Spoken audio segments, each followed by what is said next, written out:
players back, and they dispossessed on that occasion, and we saw the pace of Frank Burns coming out of defence and creating the opportunity. Breaking ball won by Pádraig McGurr, the wing back. Just held up.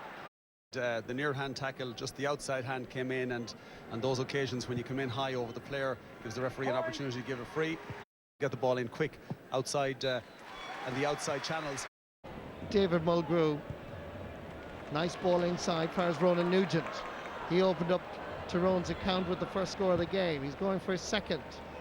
It certainly has the distance, and more importantly, it has the accuracy. Really good score by Ronan Nugent. Under a little bit of pressure. That came from his midfielder partner, Frank Burns, worked all the way up the field. A superb score.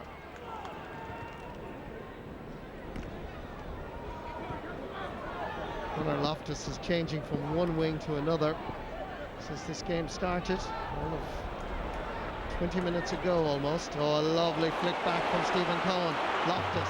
Cohen is to his left. Loftus is still there. In it comes first Tommy Conroy. Oh, and he sends it wide.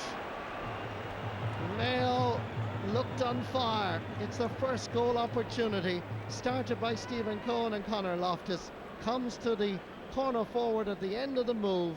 Here he is here. Tommy Conroy, lethal around goal, but he miscued completely. Great move. But when he took the shot, he was off balance. Michael Hall. Floating one in. It's there for Tommy Conroy. He gets inside the cover. He's going to have a lash. Oh, what a goal! He is the man. 4 goals and 7 points in the championship journey. He gets one opportunity in this All-Ireland final at a crucial time, just before the break. And look at this for a finish. Brilliant. Got inside the cover and let fly. Here is Killian McCann. Far as Ronan Nugent scored 2 points in the first half. Ball is dropping in, and it hops literally off the post. Misjudged by everybody and hit off the junction of the crossbar. Diarmuid O'Connor knocks it down into the path. Ultimately, Conor Loftus is taken out of it, and he in turn gives it to Pádraig Prendergast. Runs on Paris. Stephen Cohen has a chance of another goal. What about that, Mayo? Dara Doherty. A brilliant move that started with a ball that was caught by Pádraig Prendergast, worked all the way up the field. So many players involved, and the finish sublime by Dara Doherty. Stephen Cohen supplying the last pass, and Doherty supplying the finish. Absolute class. As far as Colin Byrne, the right corner back. Pádraig McGurr. Frank Burns. This time his intended pass is a touch off it. Means he has to go backtrack and gather it again.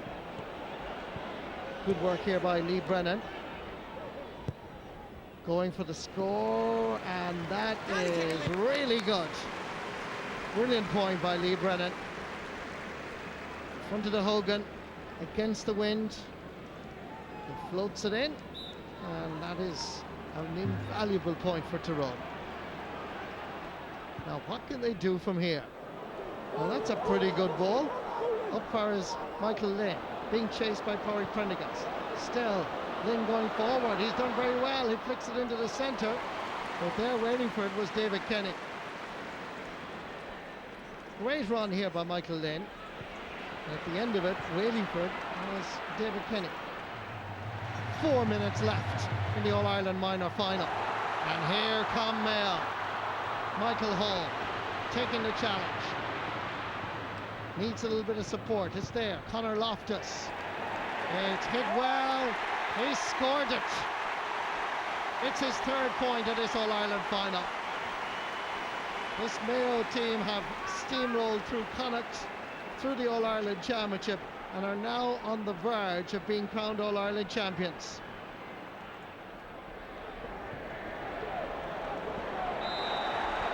Shea O'Donnell is fouled. It's going to be a free for Tyrone. There's a bit of descent from Mayo, so there's an extra 13 metres.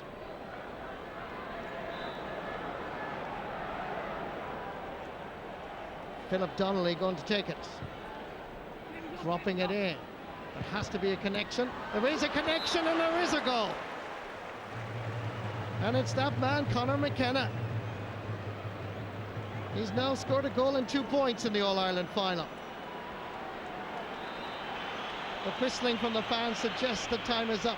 The ball breaks free. There's a chance here for Tyrone, but it's a Mayo man that has it, and that man is Conor Byrne. And the ball is kicked into the air, and Mayo are All-Ireland minor champions for the first time since 1985. The Tom Markham Cup is going back as Enda Kilbarry and his management team celebrate a wonderful win for Mayo.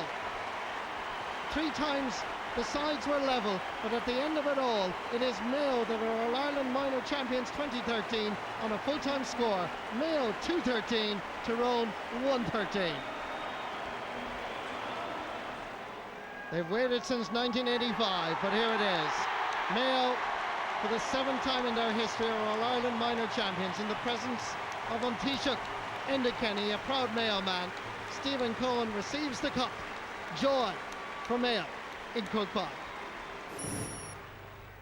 We got a 10 or 15 minute spell at the start of the second half that carried us through. We got a burst of scores, and great credit to Tyrone. They came back at us again and made life difficult all the way to the end. The second goal then, did that kill your belief? Oh no, listen, these boys believed to the very death, you know, and as you saw, they kept playing and kept playing. They have a great heart and they have great determination, and their clubs and families should be very proud of them. Yeah, a great effort from Tyrone. But Kevin McSay, I have to say, on the full-time whistle, I can't remember a roar and atmosphere that greeted a minor victory. It was fantastic for Mayo. Believe it or not, the poor old minors have been through the same sort of pain that the seniors have been through, because they've lost a lot of minor championship finals in the last 20, 30 years as well. But this was a great win. Absolutely fantastic win for them. And the burst there that Enda Kilbarry is talking about, their manager, when they went 2-8-6 up, an 8-point lead, that's when they broke for home.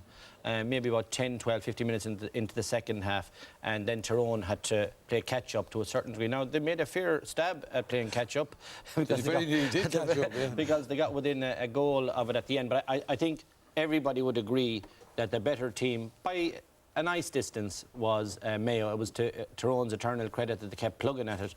But Mayo, you know, I certainly see a few lads on that minor team with an eye on the future, that they're going to play a big part sooner rather than later, I'd say, in the future of Mayo football. Really good you're coming back, you're coming round again. The heart is picking up again. That's yeah, no, the very deserved win, and a lot of from a patchy opening 20 minutes. The All-Ireland minor final never got going at all. Really, but they weren't allowed play by Tyrone. But sure, didn't they know that was going to be the way? And like Tyrone are allowed to play whatever way they want when it's once within the rules. They don't have to set up to suit Mayo. But I think Mayo worked their way through it, and I go back to the patch, that burst they made just after that was the difference. OK, Philip Jordan, is that a fair summing up by Kevin from a Tyrone perspective? Yeah, I think it is. I think most Tyrone people would accept that Mayo was a better team on the day. There was possibly key moments where Tyrone maybe never clicked on. The goal just before half-time was a key factor in the game. Tyrone looked in control and probably happy where they were at that stage of the game, but I think Mayo were certainly the better team, and as Kevin says, Mayo have had plenty of disappointments down 3 years. It ends a sequence of 10 All-Ireland wins for Tyrone at all age levels in a row, so which is a hell of a record for a county. That's unbelievable. I didn't realise that. Yeah, it's a great record for a county that probably hasn't much success down through the years. So they've won 10 All-Irelands in a row, a hell of a record, and certainly some great prospects for the future. Young Conor McKenna, I think he's been a standout player in the country so far this year, and he's underage again next year. And certainly, I think when he's beyond the minor age group, he's certainly one for Mickey Hart to be having a look at in the senior squad. All right, then you referred to him as well when we were chatting earlier, Kevin. But who stood out for you in the Mayo side? In a great team performance, it should be said. Well, the contribution that I thought made a crucial difference from the Mayo perspective was young Loftus. I thought he played. Conor Loftus made a marvellous contribution. I'd heard about him. Liam McHale, my good friend, was telling me about him. Liam coaches them at basketball, and he was saying how with the head up he plays all the time. He's looking for what's on. He's a very forceful player with a lovely touch for a big fella. He's from the Loftus dynasty, of course, in Crossmolina, and they'll be thrilled with his contribution. And each of these points, one better than the other, from this and mostly completed, executed by himself, but created by himself in a lot of instances too. So he can be very proud of a great day's work. Good. And again, reflecting on the team performance, saying the Mayo defence impressed you. Yeah, Mayo were outstanding, you know, all the way throughout. Tyrone really did put up them in patches, and Mayo could have kicked on and really have dominated the play. But, you know, their defence, it's typical Mayo. They build on defence, they pride themselves on defence, and it's no different in this minor. You can see Eddie Doran here from Ackle. He's just breaking the ball away, out 45 yards away, out away from danger. Again, you can see how they break up the defence. You know, it's just tigerish defending by this Mayo. You can see Seamus Cuniff here driving forward. I think he got man of the match, or he's named man of the match. But, you know, they were fantastic all the way throughout. They harried, hassled. Everything that Tyrone got, they had to work very hard for. And, you know, credit to each and every one of those Mayo players. They have tried, I think it was 85 since the last one. They've tried and tried, and there have been some great Mayo teams down to the years and great players on the Mayo teams that never have got on All-Ireland at minor level. And, you know, these guys have broke the duck. So, you know, the future's looking bright for whatever man takes over or who is in charge of the senior team in the future. All right, then now, that's the defence. But they also got the goals that ultimately proved the difference, Kieran. Goals win games, that's the reality. And to me, this wasn't unlike the senior game where Tyrone made it very difficult for the first 25 minutes, and they really needed this to give them a lift. But what a finish by young Tommy Conroy. Takes a high ball and buries it in the top corner. This, you know, the referee, Conor Lane, in fairness, you see the hand up, he could have pulled it back there, but he let the quick free go, and a great finish by Dara Doherty, and he racked up 1-2 today. Tommy Conroy 1-3. Both those guys were very impressive in the semi-final. But also, to me, basically, you know, Tyrone set up, made it very difficult. You know, Frank Burns played as a sweeper. It took Mayo a while to break it down. The goal came at a crucial stage, but you could just see Mayo just had that bit more quality, and as the game wore on, you know, it showed through, and they're deserved All-Ireland champions tonight. Right, then. And Philip, getting no more than in the senior match was appointed, just a goal in it in the end. A few small margins can make a big difference at minor level. Yeah, we talked about it at the senior match, the 45 that was given and ended up in a point, and that was the difference in the match. It was a key moment when Tyrone was 3 points down, and there was a bit of a high ball went in, and it hit post and crossbar, and if that had went over into the back of the net, that scores were level. But I think myself and Alan were talking during the game, we were saying the influence that the crowd was having in the match. If Tyrone was in front, there's we see the incident, bounces in and just could have easily went to the back of the net. Tyrone had a good level with 15-20 minutes to go. Then the crowd would have been a negative impact on Mayo.